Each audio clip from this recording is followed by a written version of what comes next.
From Interior Alaska's most trusted news source, this is the Fbx Evening News.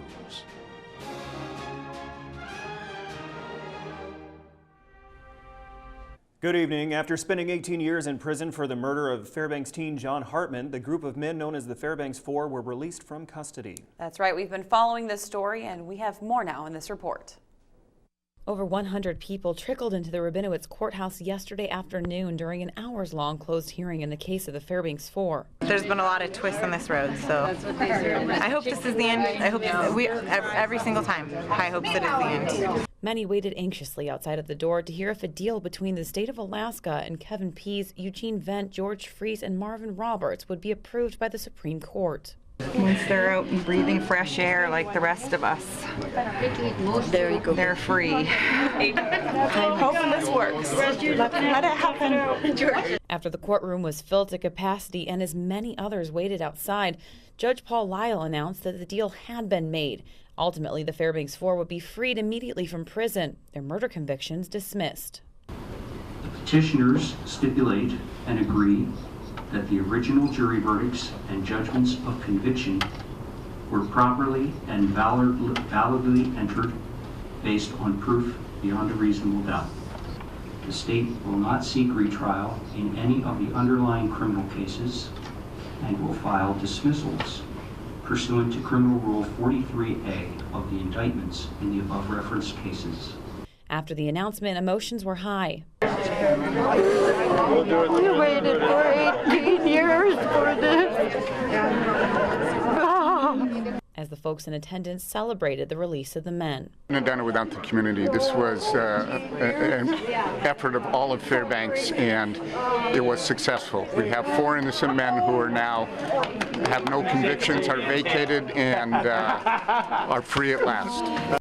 In a press release from the State Department of Law, they said, quote, "This is not an exoneration." It continued, "The compromise reflects the Attorney General's recognition that if the defendants were retried today, it is not clear under the current state of evidence that they would be convicted." Supporters say there is still work to be done, but for now, they're just happy to have the Fbx Four home.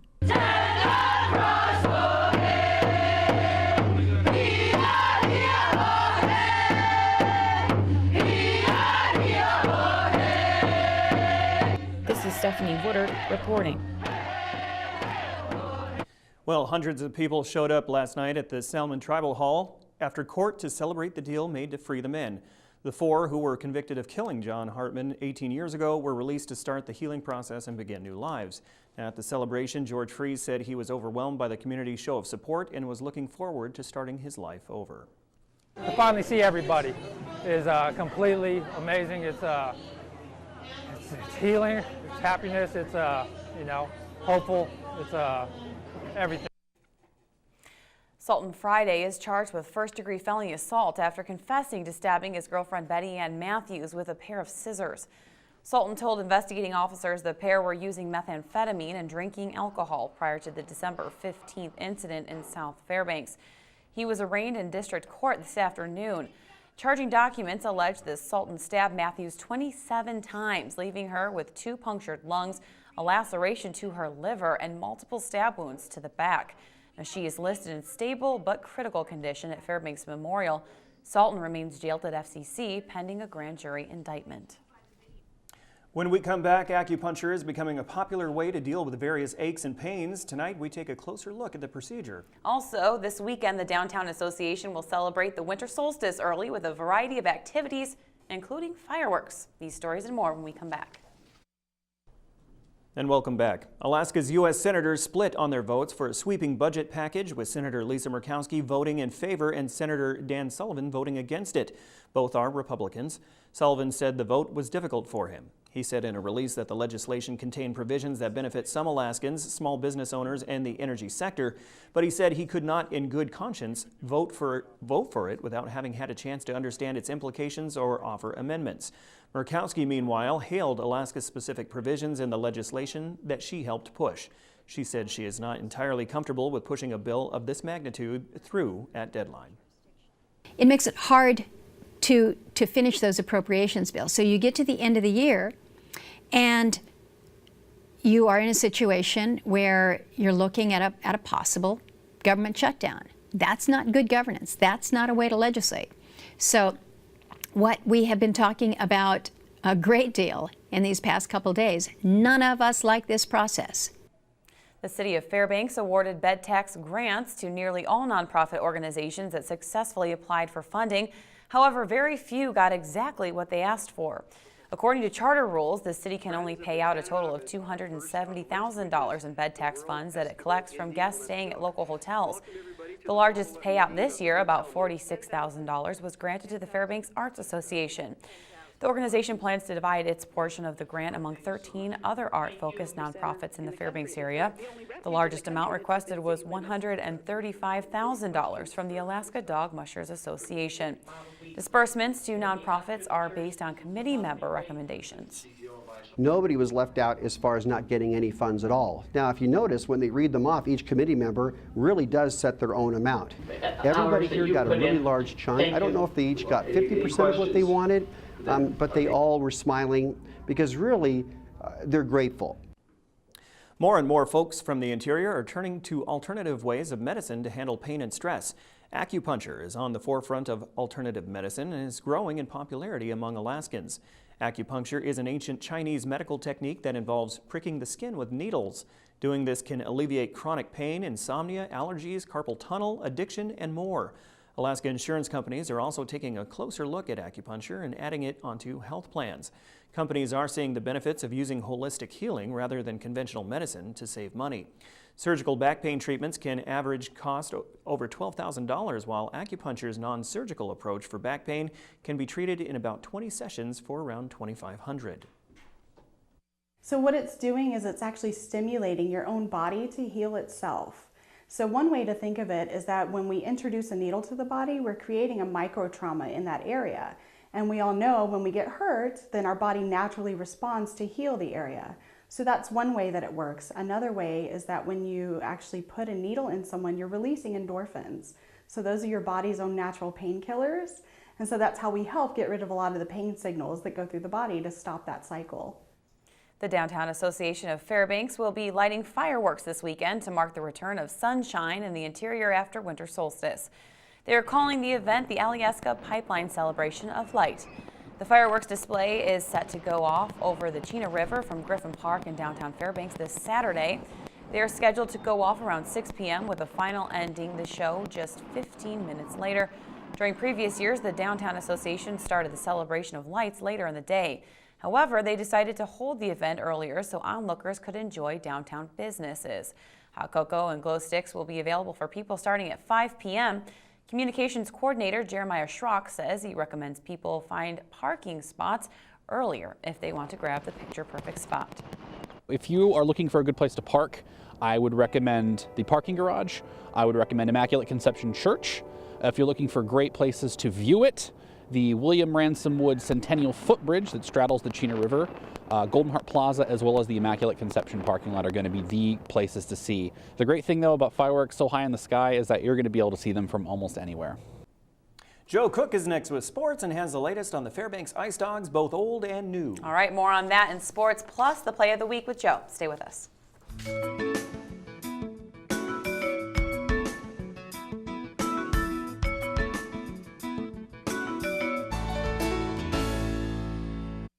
Welcome back, Interior Sports fans. Joe Cook here to get your weekend started right with the Friday Sportscast. On the East Coast, the Ice Dogs opened this series with the New Jersey Titans tonight. If you know your Greek mythology, Zeus took down the Titans. Rainer Gorowski was Zeus for Fairbanks. He had 3 points in the first period alone as Fairbanks led 3-1, and that would be enough. The final 3-1, Gorowski finished with a goal and 2 helpers. Todd Burgess and Josef Ingman scored, and Jacob Streisberg added 2 assists. Gavin Nieto made 22 saves, and now he has 14 wins on the year. Fairbanks picks up their 22nd win of the season, and they'll look for win 23 and the sweep tomorrow in Game 2. And speaking of the Ice Dogs, some alums from last year's team are having success in college hockey. Jesper Orval and Patrick, a.k.a. Packy Munson, were named Rookies of the Week for their respective conferences. Orval scored 3 goals in a 2-game sweep of the Arizona State Sun Devils for RPI. ECAC Hockey named him Rookie of the Week for also putting up a league-best 9 shots during the series. He scored twice in Game 1 and nailed the game winner in Game 2. this season. Orval has played in 18 games with 7 points, which is 10th in points for ECAC rookies. Munson is the Hockey East Rookie of the Week. Freshman Vermont Catamount goalie had 23 saves in his first career start and shut out the number 13 St. Lawrence Skating Saints in a 4-0 win last Friday night, which was Star Wars night, and Munson used some of the Force and some Jedi mind tricks to deny the Skating Saints from finding the back of the net. The Saints did win the second game 4-1, but Munson made 28 saves in the loss. I was, personally, it was a really great team win Friday night, and it was definitely a team shutout because we really played well. And, Saturday, the second night, I thought I played well. I really actually liked my game more the second night than I did the first night. And, they just had some good bounces. They made some nice plays. And, but no, I think it was definitely something I was definitely happy to build off it. I know I can build off this next weekend and hopefully down the second half to continue to get better. Interior wrestlers are off to a good start in the state wrestling championships in Anchorage. Lathrop's Tyreek Jones, Wesley Bockert, Josh Miller, and Jacob Spencer won their first 2 matches to advance to the quarterfinals.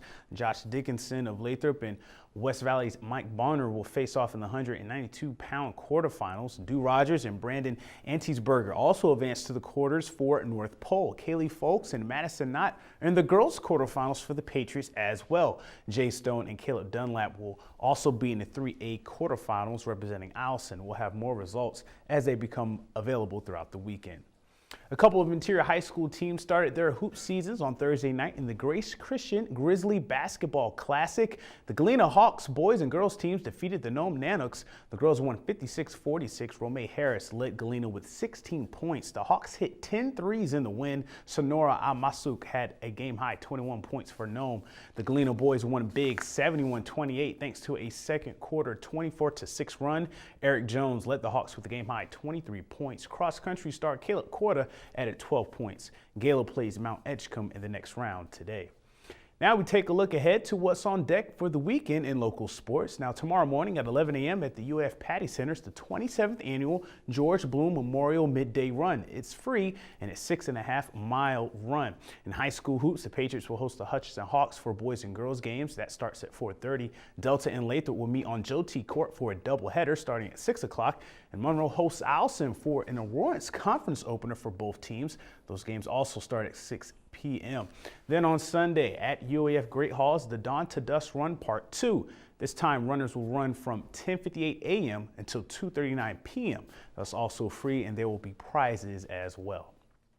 We close out the Friday Sportscast with the play of the week.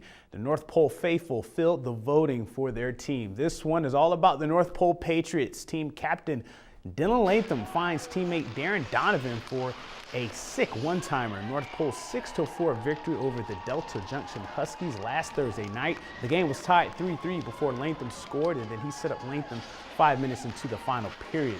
That play was part of a 3-point night for Latham. North Pole goes into the break with a 3-4 record. Latham to Donovan's one-timer is the play of the week. To pick the next POTW, watch the I-5 Interior Top 5 plays on Mondays during the weekend recap.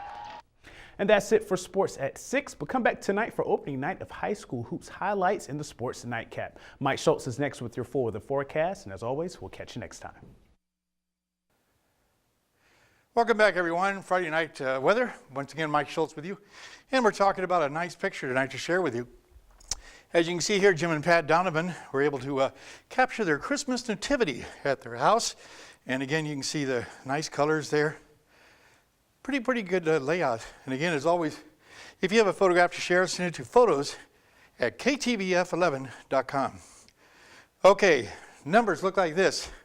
Today's high was 2 degrees. The low last night, 8 degrees below zero. Record high 42 in 1935. Record low 54 below in 1933. 1 degree currently, and we have a loss of 1 minute from our daylight, which works out to 3 hours and 44 minutes from yesterday. Well, our satellite and radar once again showing a pretty good frontal boundary working its way in from the southwest, and that's going to bring with it possibly some light snow by maybe tomorrow night into Sunday. But otherwise, temperatures, you can see a lot of moisture moving across the southern half of the state and over the southeastern sections too. Now, as far as the map itself is concerned, Again, temperatures cool around Juneau, 29 degrees, a little light snow there. Rain showers at Ketchikan, 34. Anchorage, 23 degrees with a light rain and snow there, and Kodiak at 35. Cold Bay looking at showers in 33, and up and down the west coast, temperatures warming up a little bit. Nome, 19 degrees there, and even warmer at Bethel.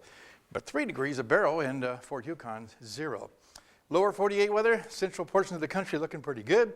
Over the Great Lakes, a little bit of activity. In fact, even maybe some lake effect snows, bringing the first snows of the year into Buffalo. And across the west coast, another storm system really cranking up here, bringing a lot of moisture and, rain and snow all the way down to near San Francisco. And speaking of the lake effect snow, whiteout conditions are possible tonight and tomorrow night across the Great Lakes from Cleveland right up to Buffalo, with travel delays and whiteout conditions, something they haven't seen for all year, so finally they're getting their taste of winter just in time for Christmas. Now the jet stream for early next week is expected to once again become zonal west to east, bringing again a lot of moisture across the Pacific Ocean all the way across to the Great Lakes, and down to the south, temperatures should warm up. Okay, our weather fact for today, well, in 1988, Sheridan, Wyoming had a high temperature of 68 degrees. That was 7 degrees warmer than the Key West, Florida area, which was a really unusual situation going on then. Again, thanks to Mount McKinley Bank for sponsoring our kids' weather. And as I've been saying all week, when they return from Christmas vacation, January 5th, the kids from Salsha Elementary School will be our guests. Here's the forecast for the rest of Alaska for tomorrow. The northern sections, fog and snow showers for Barrow, a little winter weather advisory for the Nome area, and cloudy skies for Fort Yukon. Here in the interior, we'll be looking at cloudy skies at Fairbanks, partly cloudy skies for Delta Junction, and gusty winds to 45 miles per hour in the Healy area. Over the southeastern sections, rain and snow at Juneau, periods of rain for Ketchikan, while out to the southwest, it looks like a mixed bag of weather once again, rain and snow for showers rain and snow showers at Cold Bay and Bethel, and also Kodiak Island, so kind of white conditions there for the southwestern portion of the state. And over the south central regions, a little snow in Anchorage. 2 to 3 inches is possible for Homer, and snow is likely at Valdez, which might accumulate about 2 inches too. It's a Friday night, which means it's time for our winter travel, actually our winter trails report. And as you can see here, plenty of snow, although it will be quite crusty, because of all the cold temperatures we've had lately. But trails for cross country will be very, very fast. Keep that in mind. And lots of snow still for the snow machiners, but beware of possible avalanches, and mild temperatures are expected to continue all the way through Sunday. All right, here's our forecast for tonight. As you see, mostly cloudy skies. Cold temperatures will continue 3 degrees below zero, and tomorrow's forecast 10 above. How about that? Mostly cloudy and a little warmer. And the forecast for Sunday, as you can see, 8 degrees, so temperature is still continuing quite warm, but then starting to drop off by Wednesday and Thursday, like we've been talking about. But still, it doesn't look nearly as bad as it did earlier this week. The overnight lows will be at 18 to 20 degrees below zero, and maybe a chance of some snow starting on Wednesday all the way through Christmas Day. So it's a guarantee that we're going to have sub 12 to 14 below on Christmas Day, yeah?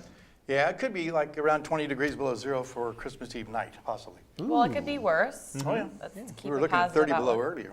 So will we be able to ski next week or the week after? Is it going to be warm I enough? don't see why not. You can ski. It just depends how hard the snow is. That's all. I like to stay above zero when I'm skiing. Well, it's always warmer in the hills unless you're cross-country skiing. Yeah. No. I don't know. No, it's downhill for you. Yeah, downhill. Okay, very good. That'll be interesting to see. All right, very good. So that will wrap up this edition of the Fairbanks Evening News. We are glad you could join us. Well, tonight on NBC Nightly News, Mother Teresa's path to sainthood was cleared today by Pope Francis. That's up next with Lester Holt. All right, well, don't forget there is still time for you to drop a toy into the big toy box over at Walmart for the holiday toy drive. Help make a young child happy this Christmas. That's right. All right. From all of us here at the News Center, have a great night. We'll see you back here at 11. Good night.